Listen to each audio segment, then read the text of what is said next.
উপমহাদেশীয় ক্ষেপণাস্ত্র সমূহকে এখনো শীতাতপ নিন্দিত কক্ষে হুকুমের অপেক্ষায় জেগে আছে। রাডারগুলো কি কঙ্কালের ভৌতিক হাসি ধরা পড়েছে?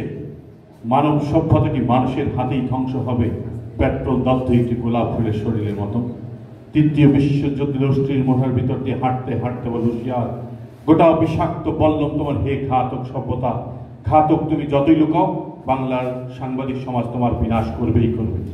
দীর্ঘ ঐতিহাসিক প্রাণগ্রামের শেষে 1971 সালে একটি সশস্ত্র মুক্তিযুদ্ধের মাধ্যমে যে স্বাধীন বাংলা অর্জিত হয়েছে, সেই স্বাধীন বাংলার পবিত্র ভূমিতে দাঁড়িয়ে রংপুর বিভাগের 8 জেলার প্রাণের দাবি, আমরা যখন ছাত্র ছিলাম, এখনো ছাত্র, যখন পিছের রাজপথে লড়াই সংগ্রাম করতাম, স্লোগানে মুখরিত করতাম, প্রকম্পিত করতাম, আমাদের দাবি ছিল অন্তরের অন্তর থেকে যে রংপুরে শিক্ষা বোর্ড চাই, রংপুরে বিশ্ববিদ্যালয় চাই, রংপুরে বিভাগ চাই। যখন সম্মিলিতভাবে সাংবাদিক হাবু ভাইদের মতো মানুষ এগিয়ে আসলেন, সিনিয়ররা যখন একত্রিত হলেন, আমরা ছাত্ররা সকল রাজনৈতিক দলের উঠে এসে একটি প্ল্যাটফর্ম তৈরি করলাম, ছাত্র সংগ্রাম পরিষদ। সেই ছাত্র সংগ্রাম পরিষদের নবীন হিসেবে সাংবাদিক ফারুক, ছাত্রনেতা উসমান গনিরা অগ্রণী ভূমিকা পালন করলো। একটা সময় গিয়ে সেই ছাত্র সংগ্রাম পরিষদের কনভেনারের দায়িত্ব আমি পেলাম। যখন রংপুরের তৎকালীন ব্যারিস্টার নাজমুল হুদা মন্ত্রী ছিলেন, তার গাড়ি বহরে হামলা চালায়, তখন পুলিশের 303 রাইফেলের বাট দিয়ে আমার পা থেতলে দেওয়া হয়েছিল, বলেছিল যে বেটা বিশ্ববিদ্যালয়ে যাই। যাই হোক, সেই ঘাত প্রতিঘাত পেরিয়ে রংপুরের বুকে আমরা একটি বিশ্ববিদ্যালয় পেয়েছি, এটি হচ্ছে আমাদের গর্বের বিষয়। আর একটি বিশ্ববিদ্যালয়, স্বতন্ত্র একটি বিশ্ববিদ্যালয়, এই বিশ্ববিদ্যালয়ে সাংবাদিক সমিতি থাকবে। এই সমিতির কার্যালয় যদি কথায় পেয়ে যান তাহলে তো আর মর্মতা আমরা বুঝবো না। যাক, প্রতিঘাত থাকবে, ঘাত থাকবে। তারপরেও আমাদের দাবি তুলে দেওয়া হয়েছে যে একটি রুমের দরকার।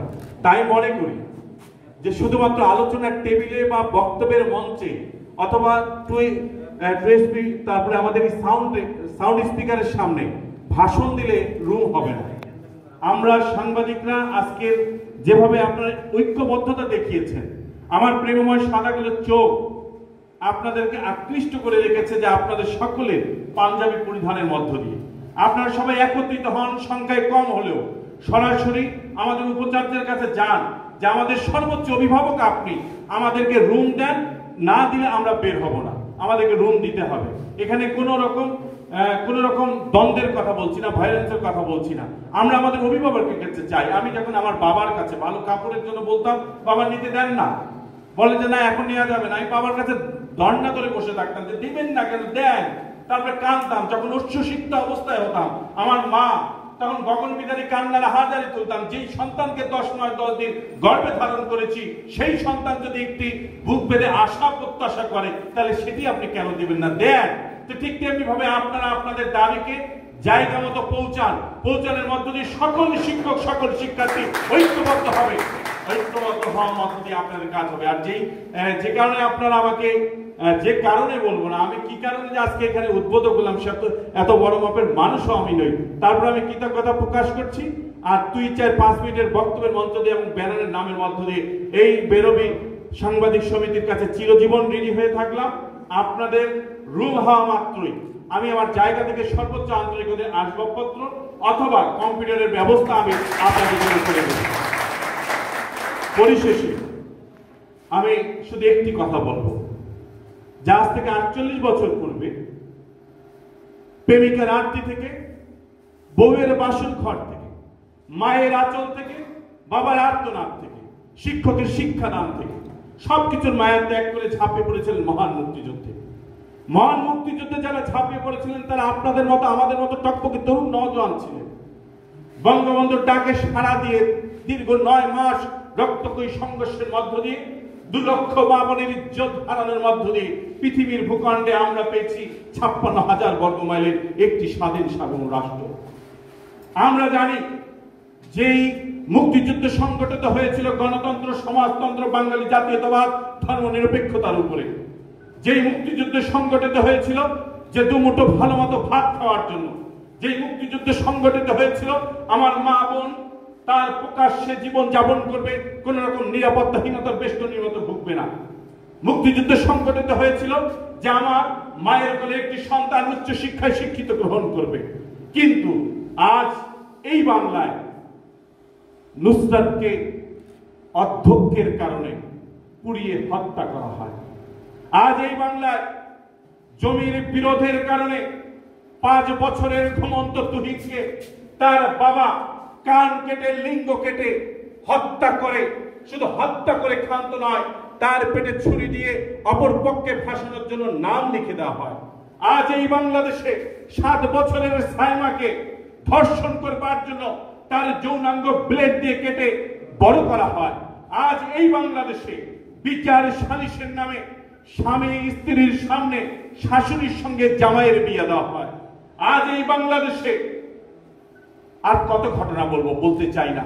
আমার সাংবাদিক ভাইরা নিজেকে ভাইরাল করবার জন্য, আমার স্নেহভাজন ছোট ভাই সেতু বলেছেন যে ভাইরাল করবার জন্য আপনার সাংবাদিকতার দক্ষতায় আপনি নিয়োজিত হবেন না।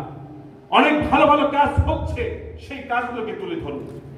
আমার বিশ্ববিদ্যালয় আরো যদি আসন বাড়ে, তাহলে 10 মাস 10 দিন গর্ভধারণের যে মায়ের স্বপ্ন, তার যে আকুতি, তার যে বেদনা, যে আমার একজন ভালো ছাত্র, আমার ঘরের যে সন্তান, সে বেগম রোকেয়া বিশ্ববিদ্যালয়, ঢাকা বিশ্ববিদ্যালয়, রাজশাহী বিশ্ববিদ্যালয়ের মতো শিক্ষা প্রতিষ্ঠানে গিয়ে ভালো শিক্ষা গ্রহণ করে বিসিএস ক্যাডার হবে, শিক্ষক হবে, মানুষের মতো মানুষ হবে। তাই আপনাদের সাংবাদিকরা আপনারা আরো লেখেন, লেখার মধ্য দিয়ে ছাত্রছাত্রীকে ঐক্যবদ্ধ করেন, ডিবেট ক্লাব করেন, ভিতরে মূল্যবোধের জাগ্রত করেন। শুধুমাত্র ওই ঘটনাকে তুলে ধরে সমাজকে নষ্ট করবার কোনো প্রয়োজন নেই। আজকে আপনিও কিন্তু ভালো জায়গায় নেই, আজকে আমি বক্তব্য রাখছি, আমিও ভালো জায়গায় নেই। আজকে যদি আমাকে অফার দেওয়া হয় যে তানভীর হোসেন আশরাফি তোমার বক্তব্যকে পাল্টাও, তাহলে তোমাকে মেয়রের সিংহাসনে বসাবো, আমি আজকে প্রশ্ন দিয়ে বলছি যে আমার সেই চরিত্র বা আমার সেই মূল্যবোধ ধরে রাখতে পারবো কিনা আমি জানি না। কারণ এই সমাজ সভ্যতা এত নষ্টর দিকে চলে গিয়েছে। আজকে আপনারা যারা একত্রিত হয়েছেন, আপনাদের একত্রিত হওয়ার মধ্য দিয়ে সুন্দর একটি সমাজ বিনির্মাণ করতে চাই। 30 লক্ষ শহীদের ঋণকে পরিশোধ করতে চাই, 2 লক্ষ মা বোনের ইজ্জতের ঋণকে আমরা পরিশোধ করতে চাই।